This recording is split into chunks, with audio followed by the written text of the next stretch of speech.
Mulți cred că mai mulți lăstari înseamnă mai mulți struguri. Via are regulile ei. Mai mulți lăstari înseamnă competiție pentru hrană, înseamnă mai puțină lumină și înseamnă mai multă umiditate în butucul de vie.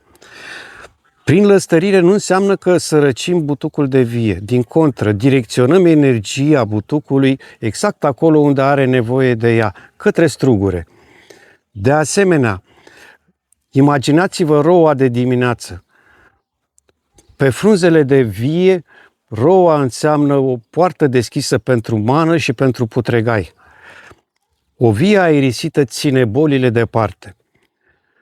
Lăstăritul nu înseamnă neapărat că facem ordine în vie. Înseamnă și prevenție în ceea ce privește bolile. Momentul ideal este când lăstarii au aproximativ 20-25 de centimetri. Inflorescențele sunt deja vizibile, dar încă mici. Acesta este și momentul în care deosebim lăstarii fertili, cei care poartă rod, de cei infertili. De aceea intervenim acum și nu mai devreme. Lucrarea se face înainte de înflorire. Acum vedem lăstarii care poartă rod și care doar consumă resurse inutil. Regula de bază la lăstărit este să aerisim via astfel încât lăstarii care au struguri să-mi rămână cu aer cât mai mult. Din acest motiv va trebui să eliminăm lăstarii, în primul rând lăstarii infertili, cei care nu au rod. Printr-o mișcare laterală l-am eliminat. De asemenea, eliminăm lăstarii care sunt crescuți către interior sau cei care sunt debili, sunt mai mici și nu sunt foarte bine dezvoltați. Putem elimina atunci când avem doi lăstari cu rod, lăstarul care dublează un lăstar, îl eliminăm. Spunem noi că eliminăm lăstarul dublu și atunci avem o aerisire mai mare. De asemenea, trebuie să eliminăm lăstarii care sunt porniți de sub punctul de altoire, lăstarii care sunt porniți din port altoi. La acest butuc, altoiul, l-am făcut exact sub a doua sârmă.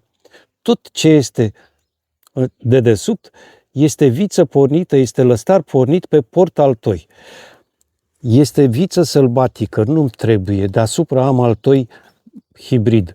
Nu-mi trebuie. Tot ce înseamnă pornit sub altoi se elimină. Consumă energie inutil și vița de vie nu este, și strugurele nu este ceea ce vreau eu. Pentru a înțelege cât mai bine ce înseamnă lăstărirea, am ales un butuc foarte încărcat. Este un butuc de viță de vie de vin, fetească neagră este, și este foarte încărcat. Primul lucru pe care îl fac este să elimin lăstarii care nu au rod, lăstarii nefertili. După cum vedeți, nu are nicio urmă de rod. L-am eliminat. Merg mai departe. Nu are rod. Eliminat.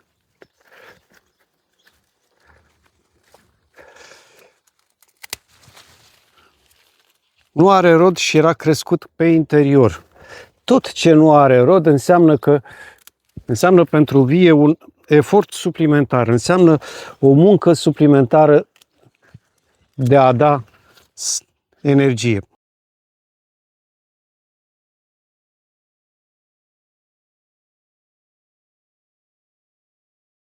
Am eliberat puțin butucul tocmai pentru a vedea mai bine diferența între ce trebuie să tăiem și ce trebuie să păstrăm. Acest lăstar este un lăstar nefertil. Nu are niciun fel de urmă de inflorescență și îl voi elimina. Mai mult decât atât, era pornit din jos, din dedesubtul butucului și îmi venea inutil. Mai departe, aici avem câțiva lăstari mici, debili. Aceștia nu vor face rod niciodată. Se elimină. Scăpăm de aglomerația de frunză din interiorul butucului. Și aici la fel. Nu au rod. Eliminăm. Dar se poate să avem situații în care să avem un lăstar care este nefertil și să nu le eliminăm. De ce facem asta? În situația în care lăstarul care nu are rod, intenționez să-l păstrez pentru construcția viitoare a butucului, atunci nu le elimin. Acest lăstar este pornit foarte bine. Intenționez să schimb coarda de la prima sârmă la anul, la toamnă, să o schimb cu acesta de aici. El nu are rod, dar mi este pornit foarte bine, drept pentru care nu am să-l tai, doar îl leg. Și am grijă ca la tăierile viitoare pe care le voi face, să nu mă ating de el, să mi-l păstrez. Și în toamnă, în primăvară, voi elimina cordița de jos, care este crescută destul de jos, și o voi înlocui cu aceasta sănătoasă. În aceeași situație avem și acest lăstar. În jos am o coardă destul de îmbătrânită, căreia i-am pus gând rău din primăvară că o voi înlocui și mi-am lăsat aici un cep din care să-mi pornesc o altă coardă. Lăstarul acesta îmi satisface toate dorințele în ceea ce privește pornirea unei corzi noi. Este sus, este aproape de a doua sârmă și la primăvară îl voi putea îndoi astfel încât să o pot suprima pe cea bătrână și să îl păstrez pe ăsta. Din această cauză o voi lega de a doua sârmă, de a treia sârmă, chiar și de a patra. Voi avea în permanență în vie un lăstar înalt care îmi va ieși în evidență, dar eu știu că la primăvară am cordiță nouă. Deci un lăstar care este infertil, nu l-am tăiat, îl păstrez pentru format o altă cordiță în locul celei vechi. După ce am aerisit via și mi-am păstrat doar lăstarii fertili și cei bine crescuți, trec la legat. Îi leg la a doua sârmă, astfel, la sârma următoare, astfel încât să fie cât de cât aerisiți.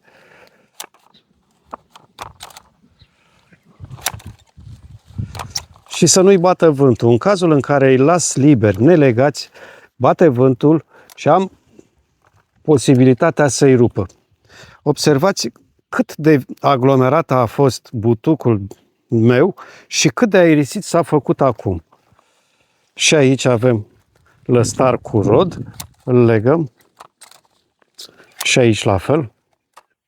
Față de cât de aglomerat era butucul la început, acum este foarte aerisit.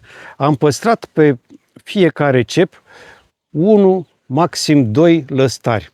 Toți lăstarii pe care i-am păstrat sunt cu inflorescențe, cu urme de rod. În felul acesta voi avea un butuc aerisit, umezeala nu va rămâne pe frunzele mele, bolile, mana, putregaiul le voi ține departe și în egală măsură tratamentele le voi face mai ușor. Voi pătrunde cu substanța foarte ușor printre lăstarii de vie. După ce am văzut cum se lăstărește și după ce am legat lăstarii, haideți să discutăm despre principalele greșeli care se pot face cu această ocazie. Cele mai multe greșeli răspund la două întrebări. Când și cât lăstărim? Putem lăstări prea puțin sau prea mult? Putem lăstări prea devreme sau prea târziu? Sau, cazul cel mai rău, putem să nu lăstărim deloc. Dacă lăstărim prea devreme, riscăm să nu vedem inflorescențele, nu sunt pornite inflorescențele și atunci putem rupe lăstari care au inflorescență mică, nu o vedem. Dacă lăstărim prea târziu, via oricum pompează energie, pompează sevă în toți lăstarii, pompează și în cei pe care urmează să-i rupem. Și atunci ea va fi supusă la un efort foarte mare. În egală măsură riscăm să ajungem la momentul în care inflorescențele pornesc în floare. Și atunci când descălcim lăstarii, când tragem să-i putem rupe, scuturăm inflorescențele și vom avea o afecțiune la rod, vom avea mai puțin rod. În egală măsură, dacă lăstărim prea mult, putem să golim via de lăstari buni. Putem să aducem via să împingă sevă doar în câțiva lăstari. Iar dacă lăstărim prea puțin, dacă rupem prea puțin lăstari sau lăstărim deloc, imaginați-vă că vom avea o bogăție de lăstari, o abundență, via se sufocă și atunci avem risc major de mană și de putregai. Putregai în mod special. Când via este foarte aglomerată, riscăm să avem putregai. Un alt lucru care trebuie punctat este faptul că această operațiune nu este singulară. Nu se întâmplă o singură dată și apoi am pregătit vița de vie pentru tot sezonul. Așa cum spunem noi, vița de vie este o plantă care se manifestă ca o liană. pleacă în toate direcțiile și crește în permanență. De aceea trebuie să trecem periodic prin vie. Dacă constatăm că avem lăstari care sunt infertili, care au poziționare mai puțin bună, îi eliminăm în permanență, astfel încât să avem un butuc de viță de vie aerisit. Și mai trebuie să ținem cont de un lucru. Frunza viței de vie este fabrica care ne dă energie la strugure. Dar despre acest aspect vom vorbi mai târziu. Vom vorbi cu altă ocazie despre scurtarea lăstarului și la ce distanță îl scurtăm față de strugure. Privind comparativ la acești doi butuci, cel pe care l-am lăstărit și cel care nu este lăstărit, pare că acestuia i-am luat ceva din el, pare că l-am sărăcit. În fapt nu este așa, nu am făcut altceva decât să-i creăm condițiile prielnice, să fie aerisit, să dea un rod bun, un strugure frumos și gustos la sfârșitul sezonului, exact așa cum ne dorim noi. Dacă acest tutorial v-a fost util, nu uitați să vă abonați la canalul nostru Fantastica Viață de la Țară.